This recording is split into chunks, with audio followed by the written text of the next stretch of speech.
सुखपुर एक छोटा सा गांव था। रोड पक्की नहीं थी, पर लोग पक्के थे। सुबह मंदिर की घंटी बजती, फिर लोग अपने काम पर लग जाते। किसी के पास ज्यादा पैसा नहीं था, पर गांव में एक चीज सबको सेम लगती थी, भूख। और भूख का सबसे फेवरेट जवाब था मटन। गांव में जब भी किसी घर में मटन बनता, पूरी गली में खुशबू फैल जाती।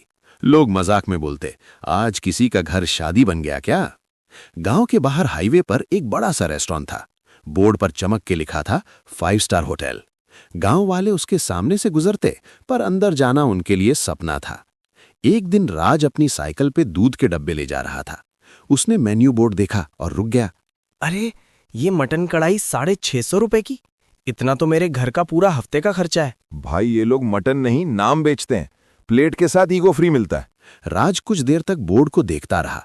उसके दिमाग में एक ही बात चल रही थी, गांव के लोग मटन पसंद करते हैं, पर मटन का स्वाद उनके लिए सिर्फ त्योहार बन के रह गया है। रमन, एक दिन मैं ऐसा कुछ करूंगा कि गांव का आदमी भी मटन पेट भर के खा सके, बस 10 रुपए में। 10 रुपए? तू मटन की बात कर रहा है या भेलपुरी की? मैं सीरियस हूं, देख लेना। रमन हंस दिया, पर राज का चेहरा सीरियस ही रहा। राज घर आया और अपनी मां सीता को ये बात बता दी। बेटा, सपना अच्छा है, पर मटन सस्ता नहीं होता। तू तोड़ मत लेना खुद को। अम्मा, मैं खुद को नहीं तोड़ूंगा, मैं रास्ता निकालूंगा। राज ने अगले दिन से एक्स्ट्रा काम पकड़ लिया। सुबह दूध, दोपहर में किसी के खेत पर मजदूरी और शाम को छोटा सा स्टॉल बनाने की तैयारी। रमन भी हेल्प कर रहा था, लेकिन उसका स्टाइल अलग था। वो काम करते करते जोक्स मार देता, ताकि राज थक के भी हंसे। भाई जब तेरा स्टॉल फेमस होगा ना, मैं तेरा बॉडीगार्ड बनूंगा। बस सैलरी मटन में लेना। ठीक है, पर पहले स्टॉल तो बनने दे। राज गोपाल बुचर के पास गया। गोपाल काका थोड़े कड़क थे, पर हार्ट से ठीक। गोपाल काका, मुझे मटन चाहिए। मैं गांव वालों को सस्ता खिलाना चाहता हूँ, शुरू में कम, जो भी बन सके। ठीक, पर एक बात, वेस्ट नहीं, मटन की इज्जत होती है। पक्की बात? राज ने गांव के चौराहे के पास एक छोटी सी जगह ले ली। एक पुराना चूल्हा, एक कढ़ाई, 2 पतीले। बोर्ड पर रमन ने पेंट करा दिया, राज की कढ़ाई 10 रुपए में भरपेट मटन। पहले दिन ही खुशबू ने काम कर दिया। मीना आंटी सबसे पहले आई। राज बेटा, सच में 10 रुपए और प्लेट भी भर के?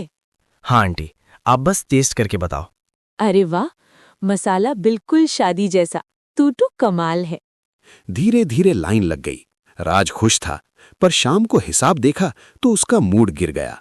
10 रुपए में प्लेट भर रहा था, पर खर्चा ज्यादा हो रहा था। कितना लॉस हुआ? लॉस नहीं, मेरा खुद का चूल्हा बुझ रहा है। कल मटन लाने के पैसे नहीं बचे। राज ने रात को चूल्हे के पास बैठ के सोचा, मैं क्या कर रहा हूं। फिर उसने गांव की गली देखी। बच्चे हंस रहे थे, कुछ लोग पेट भर के जा रहे थे। राज को लगा यही तो बात थी, बस पैसा का जुगाड़ निकालना था। 5 स्टार होटल के मैनेजर विक्रम को जल्दी पता चल गया। उसके रेस्टोरेंट में लंच क्राउड कम हो गया और उसकी ईगो को चोट लगी। शर्मा जी, हाईवे पर एक गांव का लड़का मटन बेच रहा है 10 रुपए में। ये क्या चल रहा है? सर, 10 रुपए में मटन पॉसिबल ही नहीं। 1-2 दिन में बंद हो जाएगा। अगर बंद नहीं हुआ तो मैं अपनी इमेज ऐसे नहीं गिरने दूंगा। शाम को विक्रम अपनी कार में राज के स्टॉल के पास आया। Window down, tone full attitude. तुम राज हो? सुनो, ये स्टॉल बंद कर दो। लाइसेंस है तुम्हारे पास? सर, मैं अप्लाई कर रहा हूं, पर मैं बंद नहीं करूंगा। ज्यादा हीरो मत बनो। रूल नहीं फॉलो किया तो मैं कंप्लेंट कर दूंगा। सर, कंप्लेंट करने से पेट नहीं भरता, बस इतना बोल रहा हूँ। विक्रम ने रमन को घूरा, फिर कार लेके चला गया। राज के अंदर डर था, पर जिद भी थी। रात को राज को सपना आया, एक बड़ी कढ़ाई जिसमें मटन कभी खत्म नहीं होता। भाप निकलती और भाप में कोई बोलता, जितना बांटोगे उतना बढ़ेगा। राज सुबह उठ के भी ये लाइन नहीं भूल पाया। अगली दोपहर जब राज बर्तन साफ कर रहा था, एक बुढ़िया आई, हाथ में छोटा सा मसाला डब्बा और एक पुरानी कढ़ाई। बेटा, तू मटन बेचता है, पर तेरे चेहरे पर पैसा नहीं दिखता। तेरी आंखों में बस एक बात है, लोग खाएं। दादी, मैं ट्राई कर रहा हूं, पर खर्चा तू देख लेगा, पहले नीयत सही रख। दादी ने कढ़ाई राज के सामने रख दी। कढ़ाई का रंग काला था, पर अंदर से चमक थी। किनारे पर छोटे अक्षर खुदे थे। दादी, ये कढ़ाई स्पेशल है क्या? स्पेशल तब होती है जब हाथ और दिल दोनों साफ हों। इसमें पकाओगे तो खाना कम नहीं पड़ेगा, पर एक शर्त। कैसी शर्त? कभी लालच से मत पकाना और किसी भूखे को मना मत करना। 10 रुपए हो तो 10, नहीं हो तो भी प्लेट मिलेगी। राज ने कढ़ाई को चूल्हे पर रख दिया। उसने तेल डाला, प्याज भूना, फिर मसाला डब्बे से 1 चम्मच मसाला डाला। खुशबू एकदम अलग थी, तीखी नहीं, बस फुल घर जैसी। दादी बिना ज्यादा बात किए भीड़ में गायब हो गई। राज और रमन एक दूसरे को देखते रहे। उनको खुद पर भी हंसी आई और थोड़ा डर भी। शाम को लाइन लंबी थी। राज प्लेट देता जा रहा था। नॉर्मल कढ़ाई होती तो 20 प्लेट में खत्म, पर इस बार 20 के बाद भी मटन था। भाई ये कढ़ाई तो रुकी नहीं रही। मैं भी वही देख रहा हूं। हरी गांव का मजदूर शर्माते हुए आया। उसके पास पैसा नहीं था। राज भाई, आज काम नहीं मिला, 10 रुपए नहीं हैं। अरे यार कल आ जाना, आज लाइन बहुत है। नहीं रमन, भाई तू खा, कल हो सके तो दे देना, नहीं हुआ तो भी ठीक। हरी ने प्लेट ली और आंखों में आंसू आ गए। उसने बस इतना कहा, थैंक्स। राज ने देखा, उसी टाइम कढ़ाई की भाप थोड़ी ज्यादा निकली, जैसे कढ़ाई खुश हो गई हो। रात को राज ने पैसा गिना, आज लॉस नहीं हुआ। मटन का अगला स्टॉक आ सकता था। राज को समझ आया, जादू का मतलब अनलिमिटेड मटन नहीं, जादू का मतलब शेयर करना था। 2 दिन बाद विक्रम ने सच में कंप्लेंट कर दी। एक हेल्थ इंस्पेक्टर और कांस्टेबल स्टॉल पर आ गए। क्या बना रहे हो? लाइसेंस और क्लीनलीनेस दिखाइए। सर मैं साफ रखता हूं, लाइसेंस अप्लाई कर रहा हूं। अप्लाई से काम नहीं चलता, प्रूफ दिखाओ। इंस्पेक्टर ने स्टॉल देखा। इंस्पेक्टर को कुछ गलत नहीं मिला, पर रूल होता है। सर, लाज बेटा साफ सुथरा है, बच्चों को भी खिला देता है। सर ये गांव का लड़का है, इसको ऐसे मत रोको। ठीक है, मैं अभी बंद नहीं करवा रहा, पर 1 हफ्ते में पेपर वर्क रेडी रखो। जी सर, मैं कल ही पंचायत ऑफिस जाऊंगा। कांस्टेबल ने लास्ट वार्निंग दी और चले गए। राज ने रिलीफ ली, पर एक नया टेंशन आ गया, पेपर वर्क का जुगाड़। सीता माँ ने कहा, बेटा हम मिल के करेंगे, तू बस हिम्मत मत छोड़। कढ़ाई के आने के बाद राज का स्टॉल चल निकला, पर जादू के साथ एक प्रॉब्लम भी आई। लोगों को लगने लगा राज फ्री में अमीर हो गया। कुछ लोग बिना लाइन के घुसने लगे और कुछ लोग एक्स्ट्रा मांगने लगे। अरे भाई 2 प्लेट एक साथ दे, मेरे घर भी ले जाना है। भाई लाइन में सबको मिलेगा, 1 प्लेट पहले फिर देखेंगे। और हाँ, घर के लिए पैकिंग चाहिए तो डब्बा लाओ, राज कोई एटीएम नहीं है। एक शाम राज थक गया था। उसके पास 10 रुपए के कॉइन्स भी खत्म हो गए। चेंज का इशू हो गया। लोग चिल्लाने लगे, अरे यार चेंज नहीं है तो मत बेचो, टाइम वेस्ट मत करो। भाई थोड़ा वेट कर लो, मैं चेंज लाता हूं। राज पड़ोसी दुकान से चेंज लेने गया। वापस आया जो देखा, एक आदमी कढ़ाई के पास खड़ा था, चम्मच से मटन निकाल रहा था। अरे आप क्या कर रहे हो? कढ़ाई तेरे बाप की है क्या? सबका है, मैं बस थोड़ा ले रहा हूं। और गांव वालों ने मिलके उसको हटा दिया। राज को गुस्सा आया, पर उसने कंट्रोल किया। कढ़ाई का रूल याद आया, लालच से नहीं। भाई अगर भूख है तो लाइन में आओ, चोरी मत करो, ये गांव का काम है, सर्कस नहीं। मकर संक्रांति का मेला आया। सरपंच मोहनलाल ने राज को बोला कि इस बार स्टॉल मेला में सेंटर पे लगाओ। राज बेटा, गांव को तेरी याद रहेगी, बस मैनेज कर लेना, क्राउड बड़ा होगा। सरपंच जी मैं ट्राई करूंगा, रमन है ना? हाँ, मैं वीआईपी मैनेजमेंट, बस कोई वीआईपी है नहीं। मेले के दिन क्राउड डबल था। कुछ शहर के लोग भी आए। एक शहरी आदमी राकेश ने टेस्ट करके बोला, भाई सच बोल, ये 10 रुपए में कैसे? टेस्ट तो फुल रेस्टोरेंट वाला है। बस गांव का मसाला है और थोड़ी मेहनत। ये बात विक्रम के कान तक पहुंच गई। विक्रम मेले में आया, स्ट्रेट स्टॉल के पास। राज तुम लोगों को बेवकूफ बना रहे हो, 10 रुपए में मटन पॉसिबल नहीं। सर मैं किसी को बेवकूफ नहीं बना रहा, मैं बस खिला रहा हूं। विक्रम ने कढ़ाई को टच करना चाहा, जैसे प्रूफ खुद निकाल लेगा। राज ने रिस्पेक्टफुली हाथ आगे किया, रोकने के लिए। सर प्लीज, ये गरम है। गरम तो मेरी ईगो भी है। भीड़ शांत हो गई। तब पूजा, छोटी सी लड़की, आगे आई। अंकल, राज भैया हमें भूखा नहीं सोने देते, आप क्यों तंग कर रहे हो? विक्रम के पास जवाब नहीं था, वो पलट के चला गया। रमन ने धीरे से बोला, भाई बच्ची ने मैनेजर का सॉफ्टवेयर अपडेट कर दिया। मेला खत्म होने के बाद 2 दिन तक बारिश होती रही। गांव की कच्ची सड़क और ज्यादा चिपक गई। राज का स्टॉल चल तो रहा था, पर लोग कम आ रहे थे, क्योंकि भीख के कौन लाइन में खड़ा रहे। उसी वीक गोपाल काका ने मैसेज भेजा कि मटन का रेट बढ़ गया है। शहर में डिमांड ज्यादा थी। राज बेटा, आज का रेट थोड़ा टाइट है, मैं भी क्या करूं, बकरा महंगा आ रहा है। मैं समझ रहा हूं, आप बस इतना करो, जो पॉसिबल हो मुझे दे दो, मैं प्लेट कम कर दूंगा, पर बंद नहीं करूंगा। राज ने रमन से बात की। रमन का मूड बारिश की तरह थोड़ा ऑफ था। भाई प्लेट कम करेगा तो लोग बोलेंगे तू भी 5 स्टार बन गया। इसलिए मैं प्लेट कम नहीं कर रहा, मैं बस आज मटन थोड़ा कम ला रहा हूं, प्लेट सेम रहेगी। देखते हैं। राज को अंदर से डर था कि कहीं जादू फेल ना हो जाए। एक दिन पूजा की मां सुनीता स्टॉल पर आई। उसके चेहरे पर टेंशन थी। सुनीता, क्या हुआ? तो इतनी परेशान क्यों है? आंटी, मम्मी को बुखार है।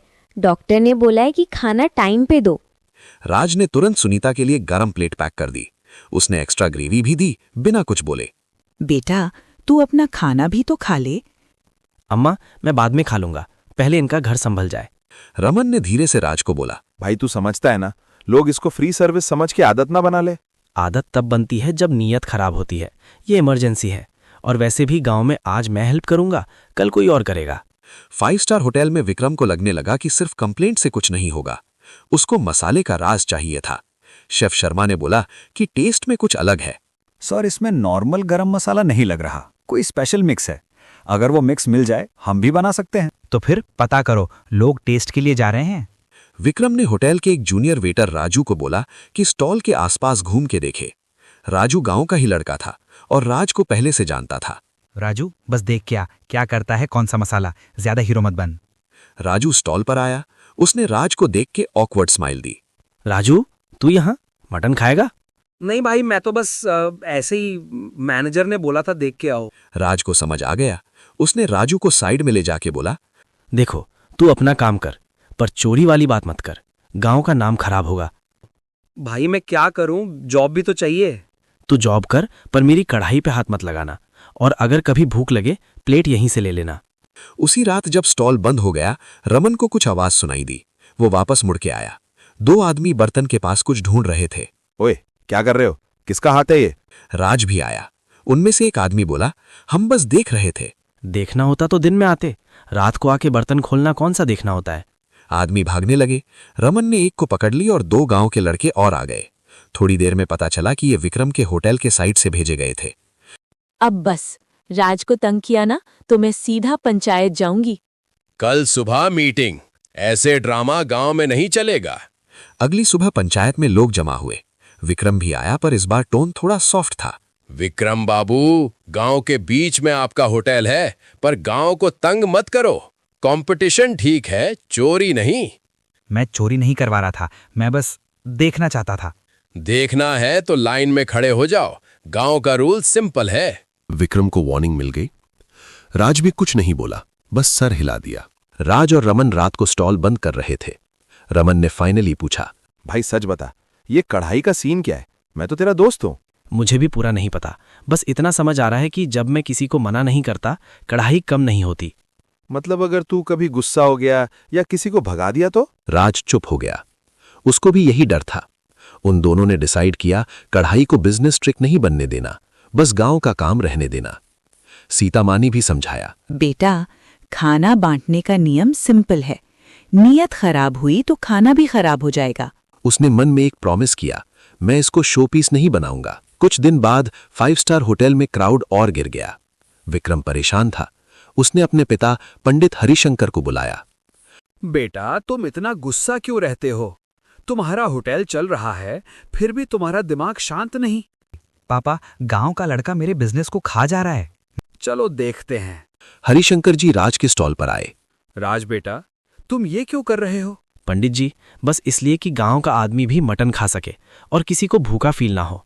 हरिशंकर जी ने विक्रम को देखा। बेटा, तुमने कभी सोचा है कि तुम्हारा बिजनेस किस लिए है?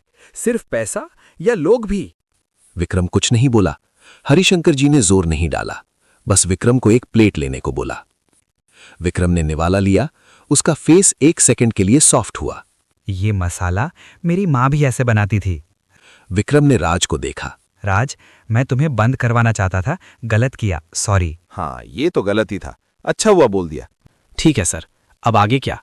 मैं हेल्प कर सकता हूँ। Licence, supplier, hygiene. तुम गांव के लिए अच्छा कर रहे हो, पर सिस्टम भी चाहिए। राज ने थोड़ा सोचा। उसने अपनी शर्त रखी।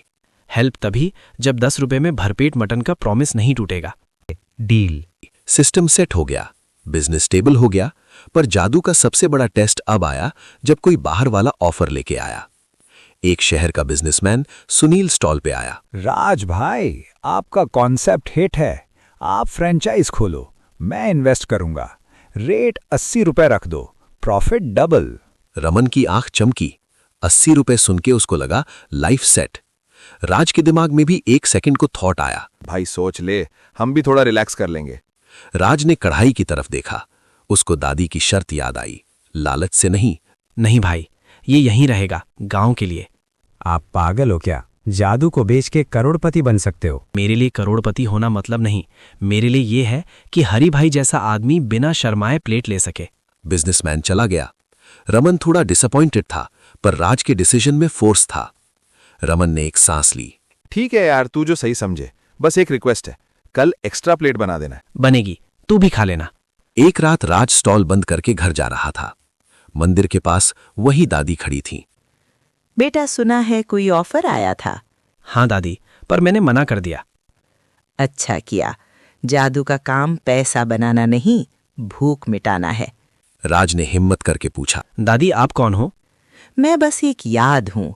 जब लोग खाना बांटना भूल जाते हैं, मैं याद दिला देती हूँ। दादी ने राज के हाथ में मसाला डब्बा दिया। खाली हो गया तो भर जाएगा, बस नीयत सेम। फिर वो धीरे धीरे अंधेरे में गायब हो गई, जैसे कोई सीधा रास्ता भी एक पल में मोड़ बन जाता है।